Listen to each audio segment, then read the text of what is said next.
एकदम तोंडाला पाणी सुटणारी ही सॉफ्ट अशी गोल भजी खूप छान अशी बनते. बाहेरून एकदम क्रिस्पी आणि आतून सॉफ्ट एकदम. तर याच्यासाठी मी कांदा कट करून घेतलाय एक, हिरवी मिरची, लसूण आणि कोथिंबीर सगळं बारीक कापून घेतलंय. एक मसाला घेतलाय त्याच्यामध्ये अर्धा चमचा धने कुटून घेतलेत, ओवा घेतलाय पाव चमचा, हळद पाव चमचा आणि खाण्याचा सोडा घेतलाय 1 चिमूटभर. त्यानंतर 1 वाटी बेसन घेतलाय, त्याच्यामध्ये अर्धा वाटी तांदळाचं पीठ घातलंय आणि याच्यामध्ये हा मसाला घातलाय. त्यानंतर कांदा कट केलेला तो मसाला घातलाय आणि सगळं व्यवस्थित असं हलवून त्याच्यामध्ये चवीनुसार मीठ घालून थोडं-थोडं पाणी घालून ही अशी घट्टसर थोडासा हा घोल तयार करून घ्यायचा आहे.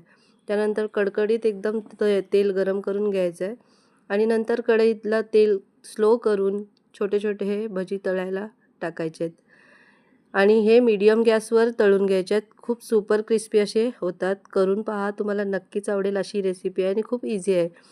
माझ्या यूट्यूब चॅनलला सबस्क्राईब करा आणि माझ्या आयडीला फॉलो करा. भेटूया नवीन व्हिडिओमध्ये. बाय.